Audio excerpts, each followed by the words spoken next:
Hello, my story loving young people. What do grandmoms do for you? Tell you stories. I am Sushila Marar. You can call me Sushi Mama if you want. Now, I am going to read you a story The Giant Who Looked for His Temper. It's written by Shantini Govindan. Illustrations were done by late Mr. Jagdish Joshi. The Giant Who Looked for His Temper by Shantini Govindan. Long, long ago, in a faraway land, lived a giant. He was called Boomba. Like all giants, Boomba had a huge body. But because Boomba lost his temper very quickly and very often, he did not seem like a huge and strong giant, but a foolish one. Boomba would get angry if his alarm clock did not ring at the right time. He lost his temper if he wore his shirt inside out, or if his socks got mixed up. Sometimes he even lost his temper if he had nothing to do. When Boomba lost his temper, he looked very scary. His giant eyes would bulge out. His eyes would become a fiery red. He would clench his fists and kick and stamp and roll on the ground and roar and shout in a voice that was deep and fearful. Boomba lived in a cave that lay buried in a tall mountain, thick with dense forests. At the foot of the mountain was a village dotted with small farms. The villagers were very scared of Boomba. They knew his hot temper could burst out of him any minute. So they looked away as soon as they saw him. Or they ran home and locked their doors. Birds trembled in their nests when Boomba approached. Flowers shook on their frail stalks and folded their petals over their little heads. Even the happy, fluffy little clouds that floated over the mountain broke into 100 frightened bits when Boomba lost his temper. So, of course, Boomba did not have a single friend. No one talked to him, no one ever visited him, and no one ever invited him to parties or to tea. On his birthday, no one greeted Boomba with a card or a present or helped him cut his birthday cake. So, though Boomba the giant had a bad temper, he felt sad and lonely. He knew that if he did not do anything about his bad temper, he would have to spend the rest of his life feeling lonely. But what was Boomba to do? Boomba did not know. He thought he should go to the forest the next day and ask whoever he met first what he should do. Early the next morning, Boomba went to the forest. The first creature he met was a small, bright-eyed squirrel. She was looking for nuts. When she saw Boomba, she flicked her tail and tried to run away. But Boomba stood in her way and said, "Please, Mrs. Squirrel, don't go away. I do not want to harm you. I only wish to ask you something. Maybe you can help me?" The little squirrel looked up at Boomba, but she did not run away. How could a giant like him need my help? She wondered. "I have no friends at all, Mrs. Squirrel," Boomba said very sadly. "None at all. Everyone runs away from me and hides. It's all because of my temper. I lose it all the time." "When did you lose it last?" asked Mrs. Squirrel. Boomba looked very ashamed. "Half an hour ago," he said, "just before I came to the forest." "Oh," exclaimed Mrs. Squirrel. "I know how dreadful it is to lose something. I get so upset when I lose one of my nuts. I'm so glad that I do not have a temper to lose. But listen, if all your problems are because of this temper of yours, I think you should start looking for it at once. When you find it, store it in a safe place and make sure you don't lose it ever again." Boomba was puzzled. "Look for my temper? How can I do that? I don't even know where to begin." "Below the trees, on the forest floor," replied Mrs. Squirrel at once. "That's where I usually find my lost nuts." "But I don't understand," Boomba muttered. It was too late. Mrs. Squirrel was a busy squirrel and had no more time to waste or any more advice to give. Boomba watched her scurry away. Then, because he could not think of anything better to do, he decided to take Mrs. Squirrel's advice. "I think I'll find my temper and store it in a safe place," said Boomba to himself. He dropped to his knees and began to crawl slowly along the forest floor looking for his temper. The forest was full of trees and plants, and there were leaves and twigs on the ground. Hundreds of insects and other tiny creatures scurried about. Boomba brushed them aside and kept searching. After many hours of looking in vain, Boomba was tired. He leaned against a tree trunk and asked himself, "How am I going to find my temper? I don't even know what it looks like. Is it round or square? Soft or hard? Can it fly or run?" Mrs. Squirrel had never owned a temper, so she could not really help Boomba. Who could tell him what his temper looked like? Boomba remembered the ferocious lion.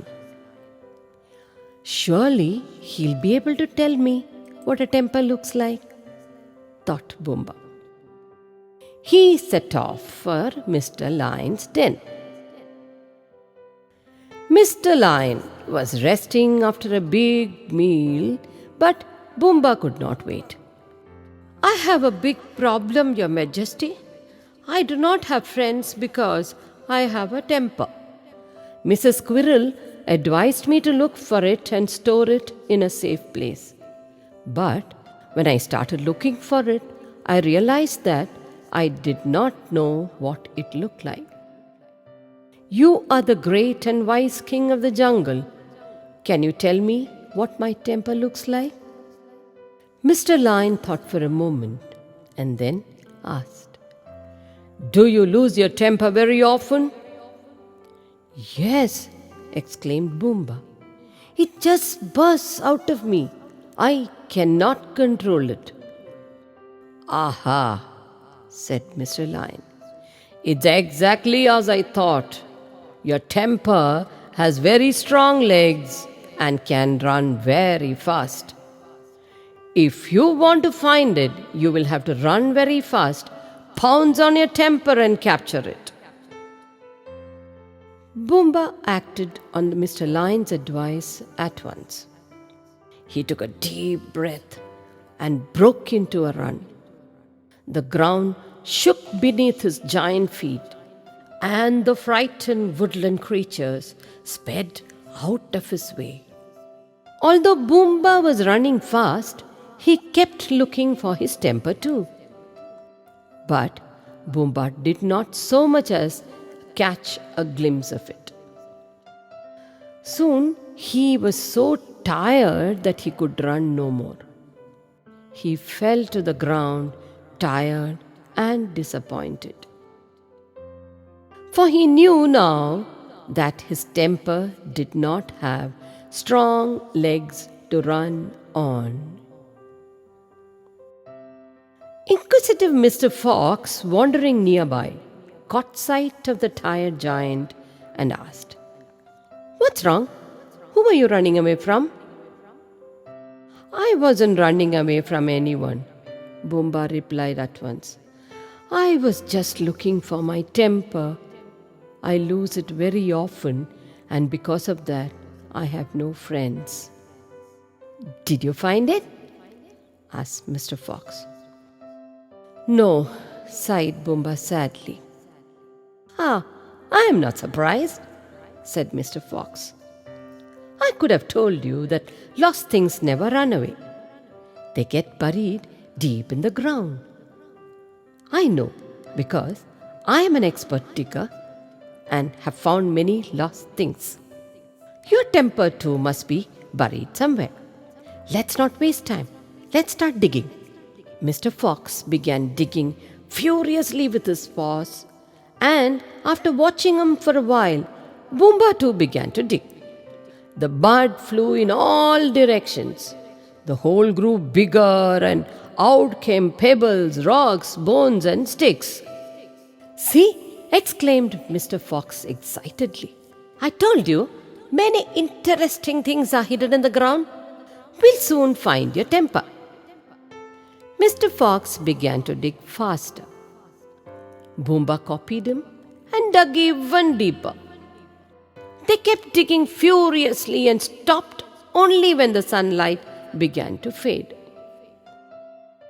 It was then that they realized that they were trapped deep in the hole they had been digging. "What shall we do now?" asked a frightened Boomba. He was a big, booming giant, but he was afraid of the dark. "Shout for help," said Mr. Fox, "so that our friends hear us and come to help us." "But I don't have a single friend," said Boomba. "Oh, yes, you told me," said Mr. Fox sadly. "You lose your temper so often that you have no friends left." "My dear Boomba, I became your friend and helped you.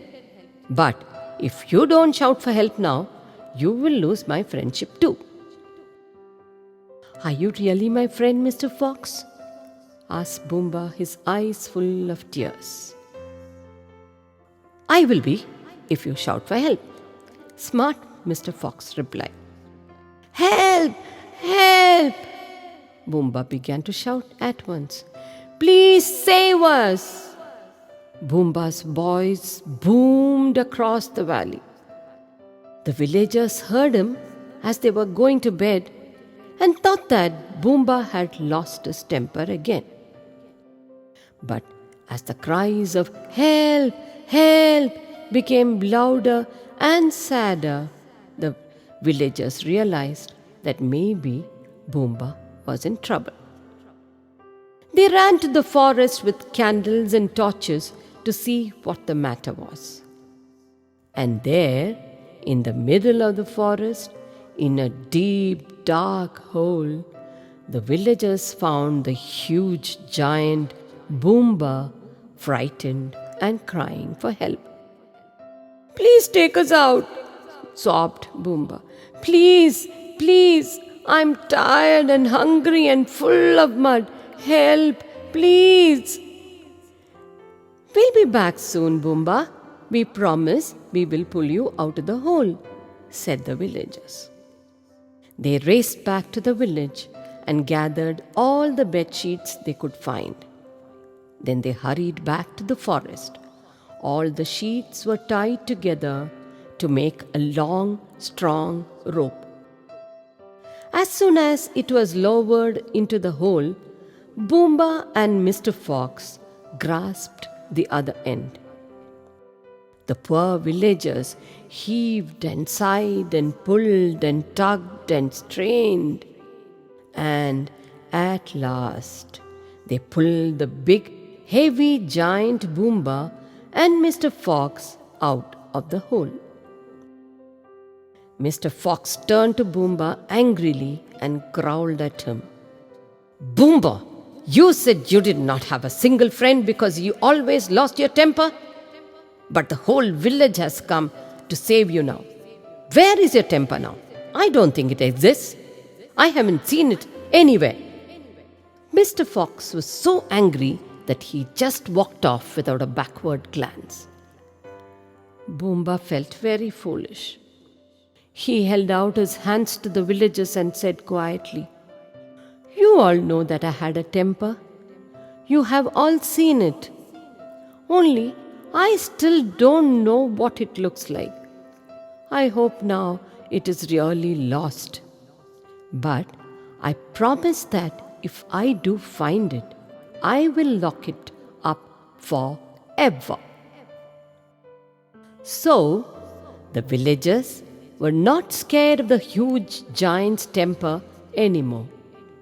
And Boomba found himself a village full of friends.